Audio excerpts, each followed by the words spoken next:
Welcome to the History of the Papacy podcast, a podcast about the history of the popes of Rome and Christian Church. Prepare yourself to step behind the ropes and leave the official tour of the story of the popes and Christianity. I'm your host, Steve Guerra, and I thank you for joining me on this journey. You can find show notes, how to contact me, sign up for our mailing list, and how to support the History of the Papacy by going to our website, a2zhistorypage.com. Two great ways to support the History of the Papacy are leaving your ratings and reviews on Apple Podcasts or your podcatcher of choice. And another really great way to support the History of the Papacy is by going and joining us on Patreon at patreon.com/History of the Papacy. Your support on Patreon goes a long way to help keep the History of the Papacy sustainable for a long time in the future.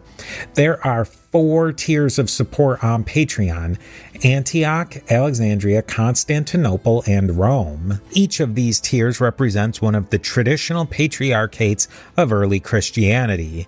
There are many great benefits to you for supporting the show on Patreon. You will receive early and advertisement-free content, bonus episodes, monthly book drawings, and most importantly, you will be included on the History of the Papacy diptychs. In traditional Christianity, the diptychs are the lists of bishops commemorated in order of their precedence. The sooner you sign up on Patreon, the higher you'll be on the lists of the History of the Papacy patrons. Now let us commemorate the Patreon patrons on the History of the Papacy diptychs. We have Roberto, Joran, William B., Brian, Christina, Sarah, William H., Augustus, Keanu, and Judy at the Alexandria level. We have Doppo, Paul, Justin, Lana, John, Steve, and Alex, all of whom are magnificent at the Constantinople level and reaching that ultimate power and prestige, that of the See of Rome. We have Peter the Great, Frederick the Great, Geoffrey the Great, and Jim the Great. And with that, here is the next piece of the mosaic of the history of the popes of Rome and Christian Church.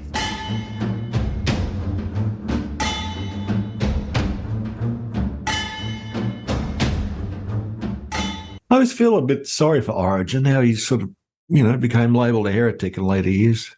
I'll have to read up more. I'll have to read up more about him. He sounds quite a fascinating character. It really is, and I think it says a lot that he never became a saint early on, so that left him open when other people took kind of his kookier ideas and ran with them. That's what really got him in trouble. So it wasn't, and it's shocking that he didn't get canonized as a saint at some point, because he was martyred. I don't think the martyred.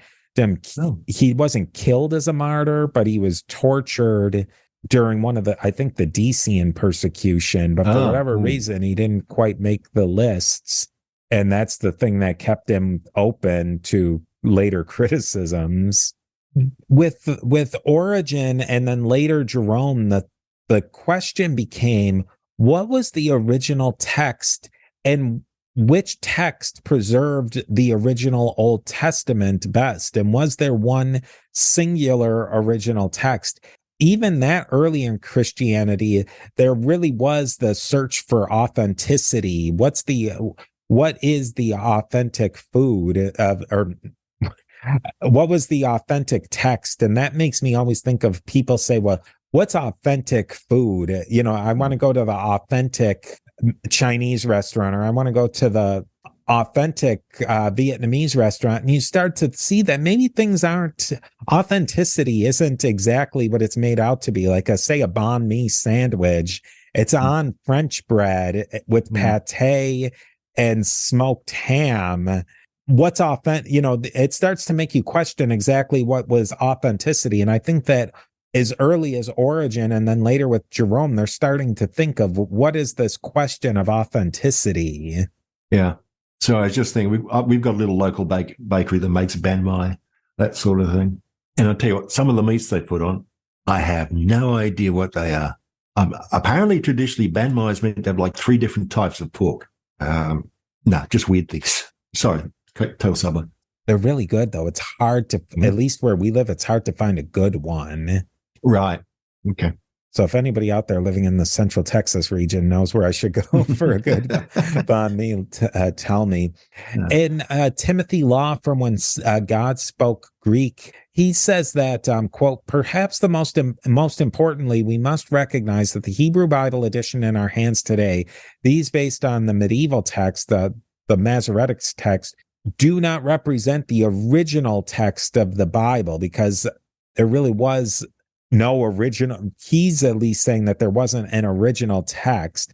According to him, the Hebrew text was edited, changed, moved around. The Masoretes and their precursors were working with a certain version of the text, but so were the Septuagint translators. And the Septuagint translators were working, in a lot of cases, much older versions of the text, by virtue that their translation, their final cut, was 1,000 years older than some of our earliest, at least textual versions of the Masoretic text, which I believe the earliest complete Masoretic texts from around the 900s.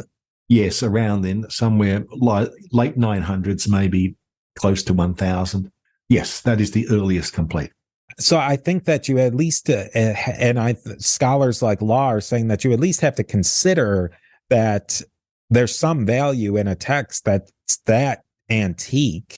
Getting back to Jerome and Origen, they wanted to use the Septuagint as one of their sources, but they also wanted to use the Hebrew text as well, which is interesting because they both spent a large parts of their careers in Palestine, Judea, and they worked in a similar milieu and in close contact with a lot of Jewish scholars who were doing the same work that they were doing. Oh, right. And they often worked closely with each other and studied with these Jewish scholars, meaning that a lot of Jerome and Origen's ideas were probably crossovers in academic conversations that they were having with other, I mean, if we're going to use a modern term, Bible nerds. That's a good term. Origen, let's talk about Origen. He is a very complicated man, which we alluded to earlier. Some of his works were anathematized at later church councils, yet much of his work is also still highly respected by Christians, which I think that's a really hard one to wrap your mind around, that Christians today will use Origen, but he's also anathematized. What's interesting about Origen in this context for us with the Septuagint is he wrote a text called the Hexapla. And it's considered the first or one of the first critical editions of the Bible. And it was a 6-columned text. There was a Hebrew column, which is pretty close to the modern version of the Masoretic text, a Hebrew text transliterated letter for letter from the Hebrew to Greek, which must have been a joy to read. Something called the Aquila version of the text, which was another version of the Hebrew text, and then the Symmachus version of the text, which was another Greek translation of the Hebrew text, the Septuagint, and then something called the Theodotion version of the text. So a couple of different Hebrew traditions, the Septuagint, and then pretty much I must make that letter for letter transliteration must have been made Google Translate. Like if you had went and copied the Constitution and then had it translated into Indonesian or something. I mean, that must be that I would probably rather read that than read a letter for letter translation. And really of combining all of this together, apparently the Hexapla was really an academic exercise for Origen and was meant as a practical tool for Christian religious leaders. It had an academic purpose and also a practical homiletic and apologetic use. And Origen's reasons really were all over the map, very much like Origen.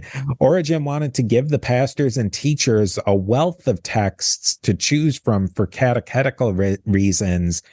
He was really a text maximalist. The more text, the better, and the more exegesis could be developed. And a lot of people would probably say less exegesis, especially less Origen style exegesis is probably better. And I think through this contact and even collaboration with Jewish scholars, some of them were trying to do the same thing. And you see that through like Aquila and Symmachus and Theodotion. Even though they were oftentimes in conflict with the Christians, they were still trying to translate the text into Greek. And I think we should mention for the listeners' benefit that the Hexapla has been lost. We have no copies of it. Which, I mean, that's a shame. People probably want to read the transliteration at the very least. And I don't think they have full of a lot of the texts in there. I don't know which ones exactly of the later Hebrew to Greek translations. They may not have full ones of those ones either. Origen also wanted to mark up and fix up the Septuagints and other versions of the older Greek translations to make them, clean them up and make them a little bit, I think, stylistically better, as well as more in line with a more accurate translation. I think to really understand this, and I mean, I'm by absolutely no means an Origen scholar, but dig in a little bit deeper and do some reading on Origen. I've done some episodes on Origen. Gary's done episodes on Origen. He's a really wacky guy. And I think to really understand how unusual the Hexapla is to see how unusual Origen was. I could be wrong, but I think I remember reading that a lot of scholars think that Origen created the greatest number of literary works of anyone in antiquity. Period. Wow. And the fact that so many of them survive is telling that along the way through the late antiquity and then the early Middle Ages, high Middle Ages, somebody was copying it. Yeah. And presumably we'd have a lot more survived had he not been sort of, denigrated. Steve here again. We are a member of the Parthenon Podcast Network, featuring great shows like Josh Cohen's Eyewitness History and many other great shows. Go to Parthenon Podcast to learn more. And now, here's a quick word from our sponsors. He also was one of the real people on the forefront of the Alexandrian exegesis of looking at the Old Testament and even to a degree the New Testament in much more of a metaphorical way, that it's not just a literal history book, it's a allegorical. He's on the cutting edge of using this exegetical technique of allegory, which again is super in depth. But that was in contrast to some of the other areas that were purposefully rejecting allegorical interpretation of the Bible. Then that flows us into Jerome, who is in sort of a similar situation. Jerome wasn't wedded to any one version of the text, but understood that a new version of the Old Testament was needed in Latin. There was an older Latin translation of the Old Testament called the Old Latin Text, and it was just originally a translation of the Septuagint into classical Latin, and it was good enough, but it just wasn't great.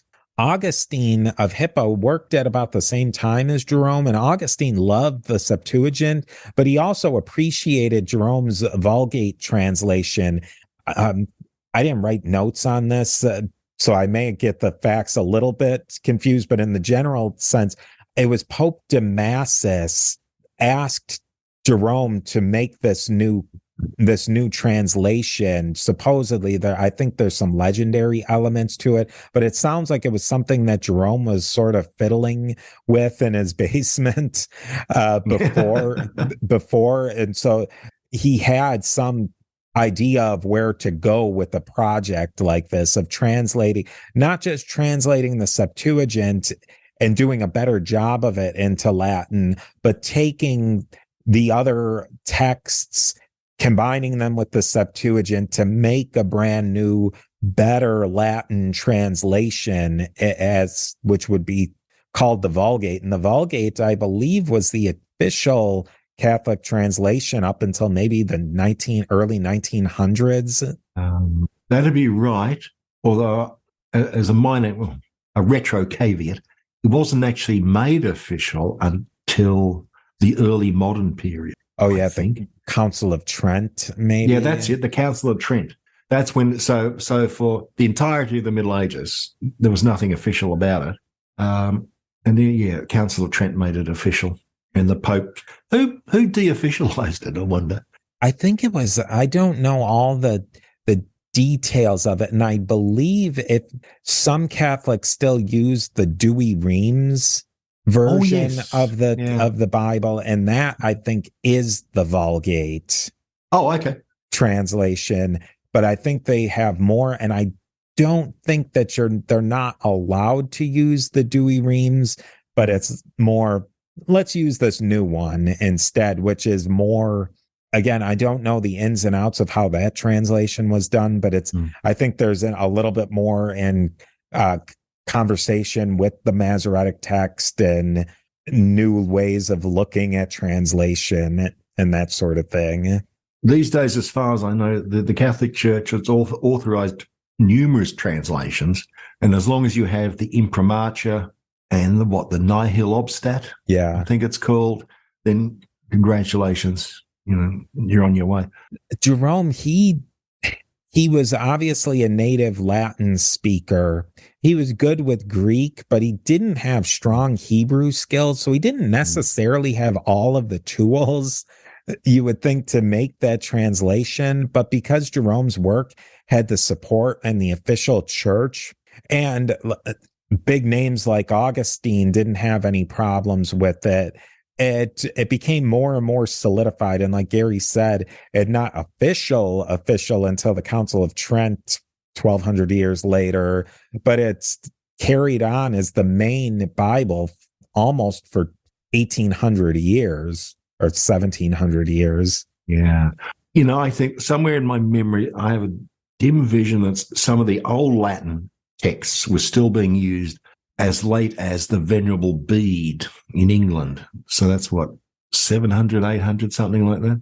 And you have to figure that it probably, somebody like Bede living in the north end of nowhere, he's going to take whatever he can get. Because I have to imagine that the further you left from Constantinople, Rome, the amount of texts just probably went down almost logarithmically that people had available to themselves to use. Yeah, that's a good point. I mean, where Bede was living, that was the very end. That was the very end of the old Roman Empire, wasn't it? They're right on the borders of those barbaric Scots.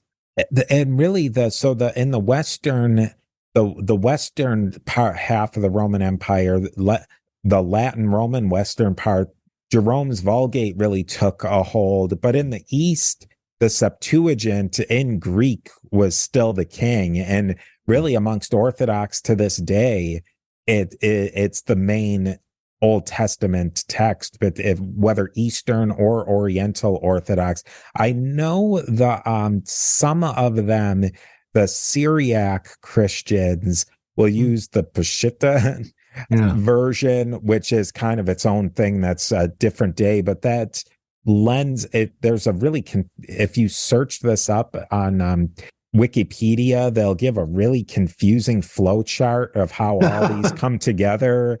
And the Peshitta is in there, and it does borrow some from the Septuagint, but it's also in conversation with all these other textual traditions as well.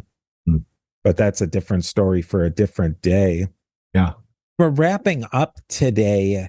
I think one really interesting thing to point out is the codex versus the scroll. That's another major thing that changes between the proto-rabbinical Jews and the Christians.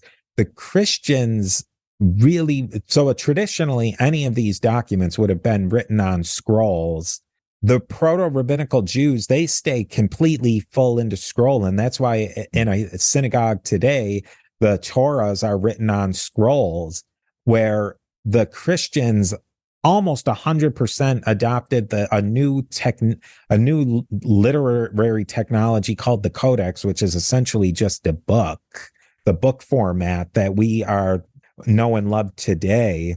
And a lot of scholars think that they may have done that to differentiate themselves from the Jews, the proto-rabbinical Jews, like, hey, we don't use scrolls. We use this we're early adopters of this newfangled technology.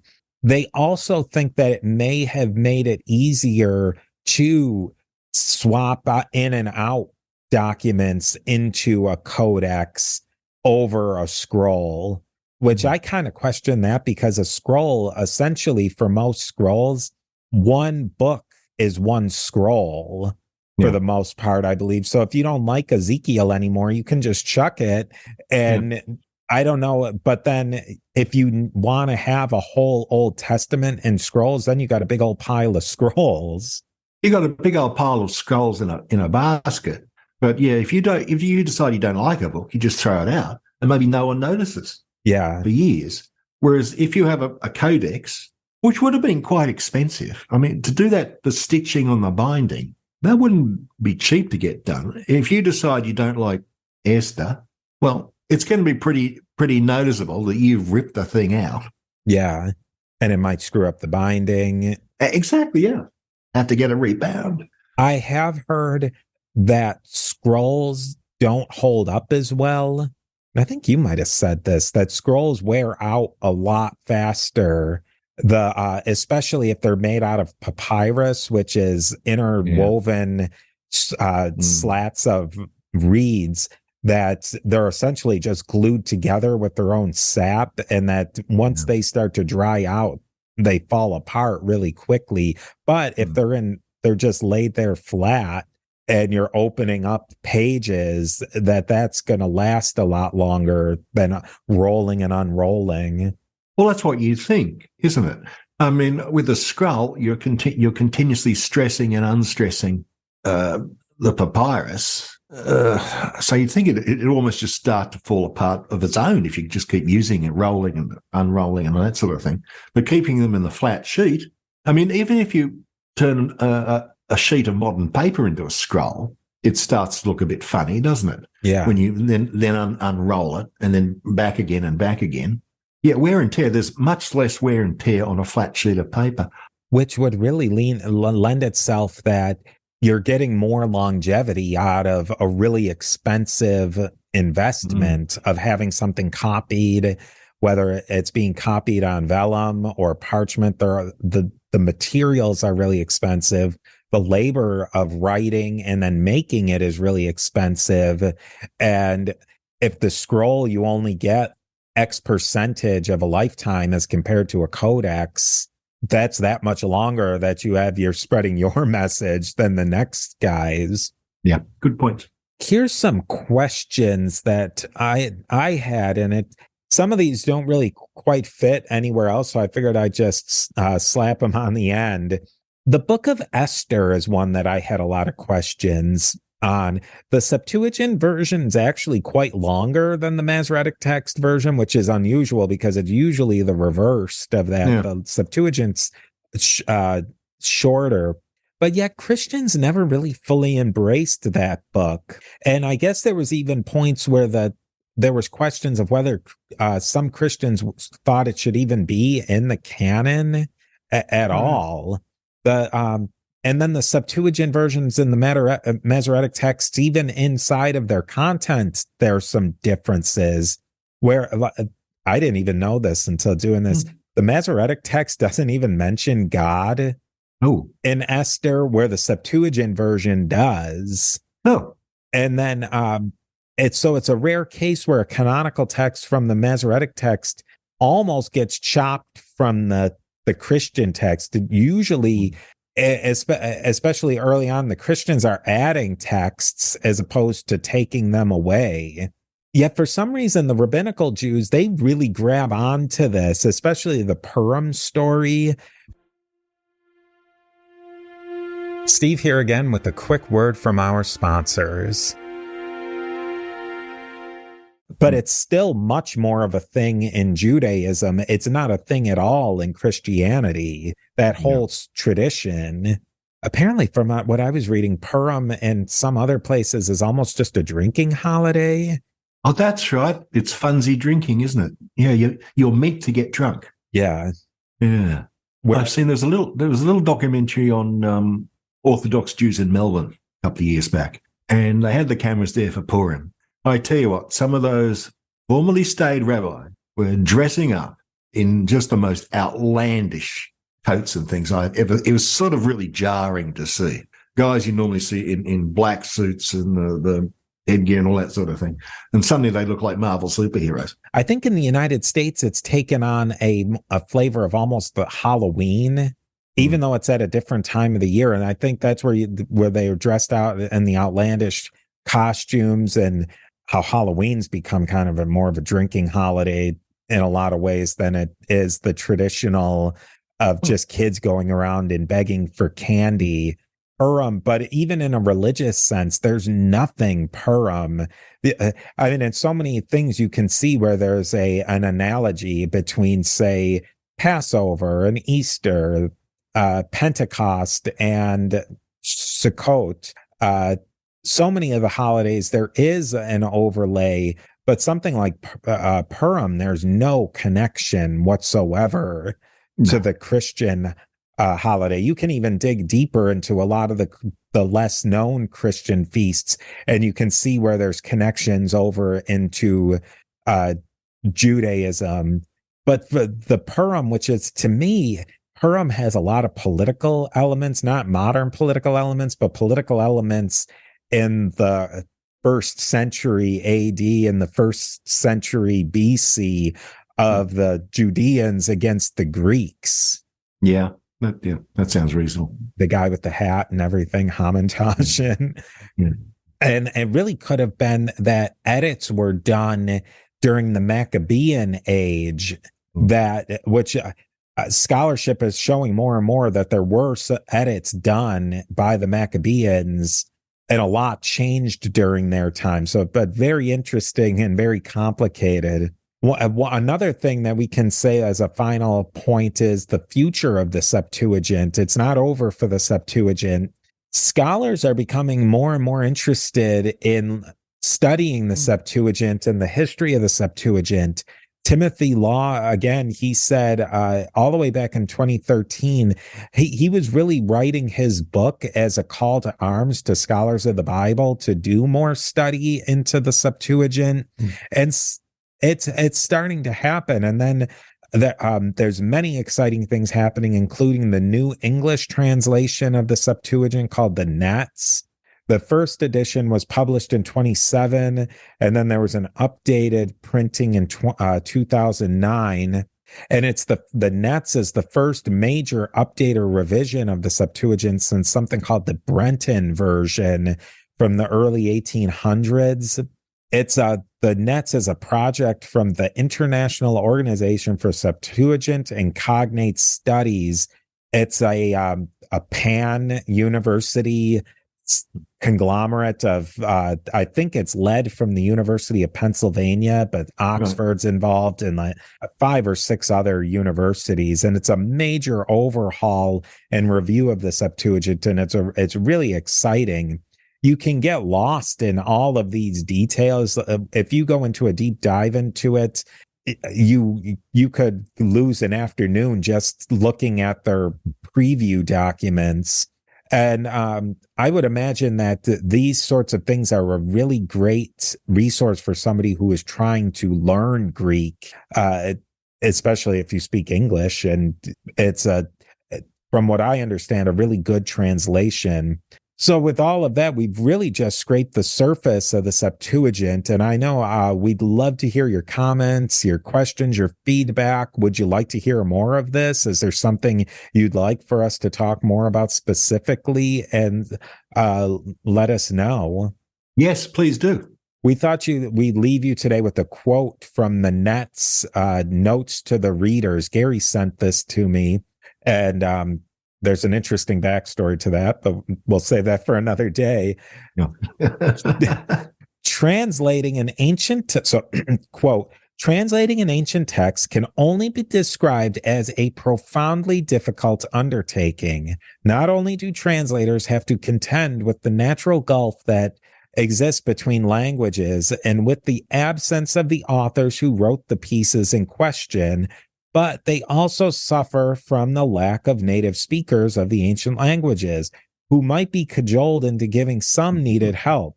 Consequently, what the modern translator of an ancient text is trying to do is something like starting up a one-way conversation or a monologue that passes for dialogue. Translation, as someone aptly noted, is an act of hubris. That's an excellent quote. Isn't it? It's so literary too. It's to find that in the foreword to a serious academic text, I thought was very refreshing. Yeah. And that really is the story of the Septuagint. That was the story really back in the 2nd century BC, and it's the story today of all these Bible translations. They're really trying to have a conversation with somebody who can't answer. Very much so. I mean, that NETS, I think I'll mention, NETS stands for New English Translation of the Septuagint. So the name does make sense. It's available online if you want, but you can't print it out. And with that, I want to thank Garry for joining me to help me celebrate the 10th anniversary of the history of the papacy. There'll be some more in this series and more featuring Garry, so keep your ears tuned for that. And thank you so much, Garry, for coming on and helping to celebrate this with a deep dive into the Bible. It was a pleasure to be here for your 10th anniversary. You don't look 10 years old, Steve. No, I don't feel it either. You don't feel it. All right. We will see you next time. Noodles.